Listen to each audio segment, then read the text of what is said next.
Meu nome inteiro é José Alabi Ifacoiá Gomes Barbosa. Eu nasci em 9/8/1958.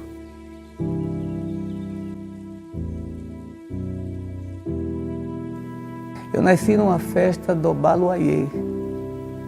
Parou-se a festa para eu nascer. Eu nasci, minha avó, que era Yaloxá, Francisca Zacaria Alves, conhecida por Nambiledu, ela filha de Nanã.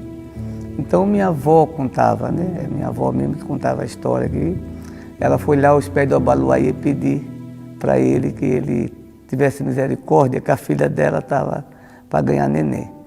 Então o Abaluayê falou para ela que podia ir buscar o netinho dela que ele esperava. Então minha avó foram 2 pessoas de Xangô para procurar parteira para mim. E em 3 casas, bateu-se, as parteiras não podiam vir.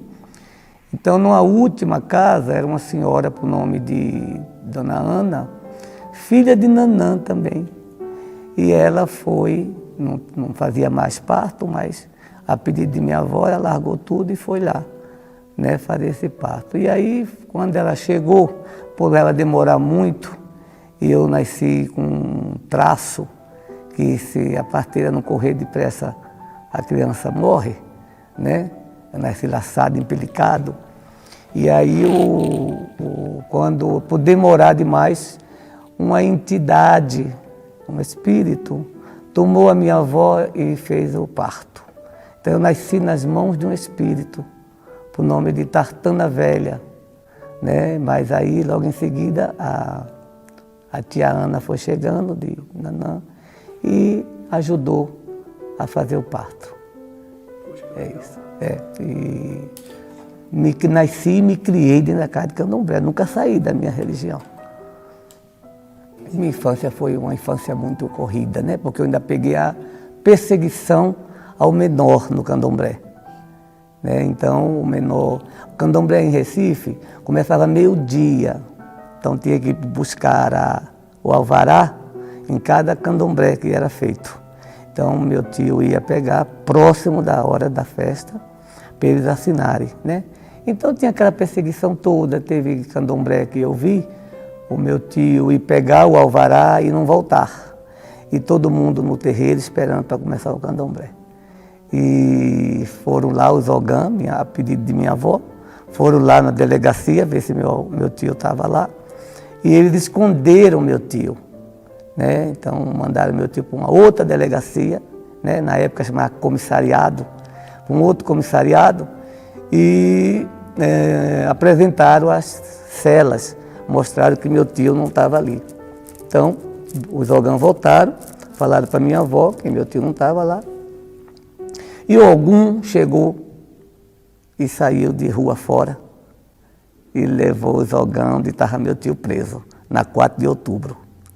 Né? Então, eu peguei história de orixá muito forte, muito forte. Essa é a minha fé que me traz em pé, e de meus filhos, de meus netos, por ouvir as histórias de orixá e acompanhar, né? O meu filho, eu tenho o meu filho mais velho, o Isnatiel, então viu também muita coisa e acompanhou. Então, essa é a história do Pai Alabi, da infância do Pai Alabi, do que eu vi e vi, né, com meus olhos. Vi polícia entrar dentro da casa de minha avó para pegar os menores, porque não tinha onde botar os menores. Então a gente tinha que ficar ali dentro, principalmente quem era feito de santo. Então a gente era feito e ficava por ali. Tinha um barracãozinho que era pequeno, e um corredor, uma portinha de madeira. A gente, quando chegava próximo do horário, que a gente sabia que era proibido terminantemente menor no barracão, então as mulheres corriam e botavam a gente para dentro, daquela gradezinha para dentro. E eles tentavam entrar para pegar, porque acho que eles devia ganhar uma comissão por cabeça de menor, né? Então elas trancavam a gente dentro de um quarto, e a gente ficava aquele bando de criança gritando ali dentro, e ouvindo os gritos das mulheres, e os orixás de espada, de madeira, segurando eles para não entrar. Então eu vi orixá enfrentar a polícia. Isso eu vi. Eu acho que fosse hoje, eu acho que eles atiravam nas pessoas, né? Sei lá. Mas eu vi orixá firme, barrando polícia para não entrar no terreiro de Candomblé. Eu vim para São Paulo por determinação de Xangô. É assim, a minha avó, onde eu fiz santo com 6 anos de idade. A minha avó, onde eu fiz santo, veio a falecer. Os meus tios, que não eram da religião, eram 4 tios, minha mãe era da religião, aquela senhora que está ali, era da religião, e os 4 não, são 4. Um já tinha falecido, que era o pai pequeno da casa. Então esses 4 que não eram da religião, eles se reuniram, que é um número maior, e vieram vender a casa. Então eles venderam a casa, deram a parte de minha mãe. A gente saiu tudo com santo na cabeça em Romaria, para o Alto da Sucupira. De Cavaleiro para o Alto da Sucupira, com o santo na cabeça. Levamos como, por exemplo, daqui a oeste, onde o senhor deve ter passado, pela casa ali da Raposo Tavares. Então, dali a gente ficou com os orixás lá, a casa foi dissolvida, né? E dali eu fui para a casa de uma senhora por nome de Maria das Dores, que era uma das matriarcas de Recife, que já conhecia a minha família, minha avó, então a gente tinha que se aproximar do pessoal da família, né? Então, ali eu comecei minha trajetória, cheguei lá com 12 anos, porque a minha avó foi embora, eu tinha 12 anos de idade. Então eu fui para a casa da Mãe das Dores, cheguei na casa da Mãe das Dores, aí com uns 15 anos, não tinha nem feito 15 anos completo. E ali eu casei com a filha dela, filha de criação, que hoje era a mãe dos meus primeiros filhos, Natiel, estou com 3 filhos, Natiel, Júnior e Helena. Ali eu continuei o meu sacerdócio, quer dizer, comecei o meu co-sacerdócio, porque a Mãe das Dores, quando eu cheguei na casa dela, já sabia a história de minha avó e eu era o herdeiro de minha avó. Mas, quer dizer, herdeiro só do oiê dela, da espiritualidade, porque nada ficou, só os santos todos para carregar, da casa do meu irmão até o dia que eu tivesse uma casa. Então, ali eu tive toda uma caminhada na casa da Mãe das Dores. Meu filho cresceu ali, tive 3 filhos ali dentro. E essa casa da Mãe das Dores, que vem da família do Pai Adão. Minha Mãe das Dores era filha de Omorixá, do filho carnal de Pai Adão, Zé Romão da Costa, conhecido por Joucurim. Então, ela tinha a casa dela, eram 2 casas, uma história parecida com a casa com a Salvador, Opoafonjá e Cantuá. A matriz, lá no Recife, é a Pai Adão. A Mãe das Dores veio da casa de um homem por nome de Arthur Rosendo, que era Xambá, e ela veio da casa do Arthur Rosendo, ela veio para dentro do sítio do Pai Adão, que era Ebaraque, que é até hoje conhecido.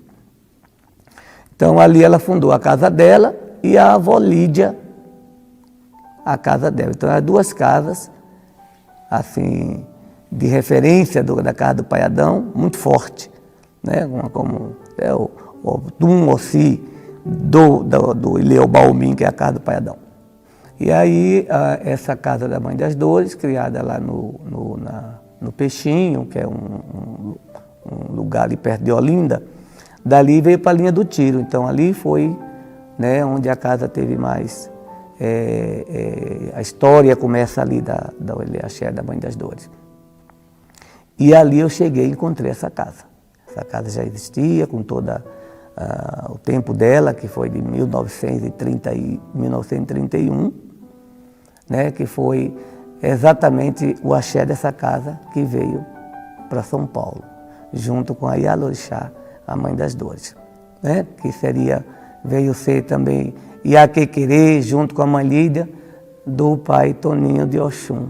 E aí ele conhece toda a história da família. Essa casa, já ali por volta de 1974, essa casa começa a ter uma mudança muito grande, porque no Ilê Axé, na família do Ebá, a predominância é paterna e não materna. Então eram os homens que seriam herdeiros, filhos herdeiros do pai Adão, e que tomava conta dessas duas casas, a casa de Volide e a casa da Mãe das Dores. Veio a falecer o Diocurim, o Zé Romão da Costa, e o segundo filho dele, o terceiro filho dele, Malaquias, Felipe da Costa, conhecido como Ojebi, veio tomar conta da casa da Mãe das Dores. Então, nessa liderança aí, o seu Malaquias veio a passar mal, né? E entrou o sobrinho, que era filho de Manuel da Costa, de Zé Romão, que é o Manuel da Costa, que está hoje até lá, tomando essa liderança espiritual, que vir a ser filho da Mãe das Dores. Então eu peguei essa confusão final aí, dessa liderança paterna, e eu fui tomado por Oxalá da Casa da Mãe das Dores para acompanhá-la nessa missão dela, do sacerdócio dela. Quer dizer, como eu vinha com um oiê da casa de minha avó, uma herança, então Oxalá, eu sendo meu pai, me trouxe para próximo da Mãe das Dores. Então ali eu comecei já a exercer o meu sacerdócio na casa da Mãe das Dores, né? E já no final a casa, já com a questão com ela de saúde, etc., e também a região que estava lá, na linha do Tiro, Rua Uriel de Holanda. Então Xangô, que é o patrono dessa casa, determinou que eu podia sair dali e buscar uma vida fora. Porque ali dentro eu não conseguia fazer isso, já pai de filhos, ali ao lado da minha Mãe de Santo, da minha Ialorixá, eu queria ter uma vida diferente. Então eu me peguei com Xangô, mesmo minha mãe não sabendo da minha intenção de sair dali de Recife, e eu me comuniquei com uma filha minha que morava aqui, que já está com Deus, uma filha de santo minha, que já estava com casa aqui em São Paulo, e eu pedi para ela para vir para cá. Né? Então, foi feito toda uma obrigação para Xangô, para eu vir para cá, para São Paulo. Saí da casa de minha mãe e vim para aqui. E o terreiro continuou lá. E aqui eu comecei a minha trajetória trabalhando na USP, né? Achando que eu estava fugindo também do meu sacerdócio, que era uma sensação, um sentimento diferente, que eu queria viver fora do candomblé. Quer dizer, eu fugi do meu sacerdócio. Eu não queria exercer esse sacerdócio. E vim para cá, mas dentro de um ano certinho, essa casa estava aqui em São Paulo. Porque Xangô determinou que minha mãe ia vir para cá. E assim, em um ano, eu estava cercado de umas 50, 60 pessoas construindo essa casa aqui em São Paulo. E minha mãe não acredita. Aqui, não, a gente veio para Sorocaba. Foi. De Sorocaba, a gente foi para Atalaia, que é um bairrozinho aqui mais aqui em cima, e até quando a gente descobriu que estava vendendo, loteando aqui, né, o Jardim Santana, e não tinha ninguém aqui, não tinha nada, aqui era só mato.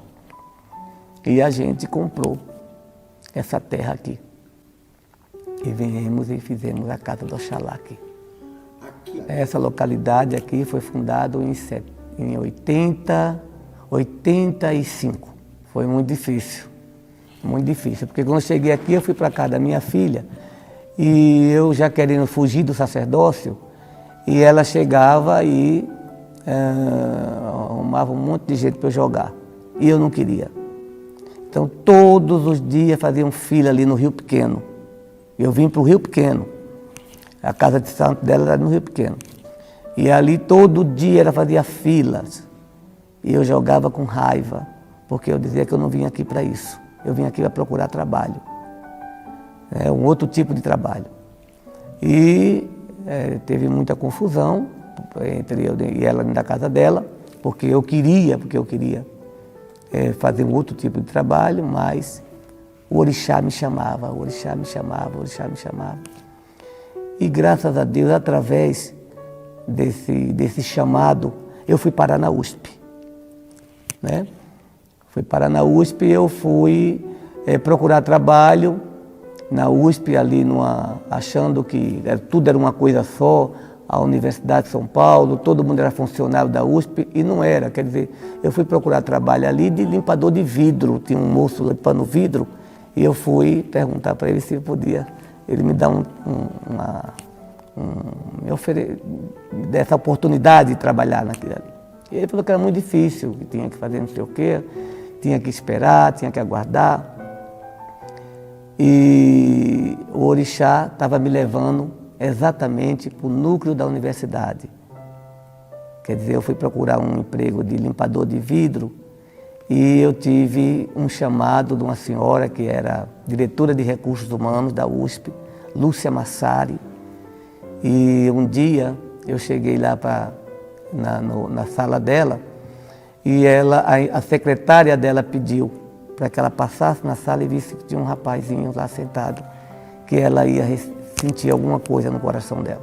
Ela já era do orixá, era filha de santo de um senhor por nome de César, ali que tinha casa em Francisco Morato, ali na Francisco Morato.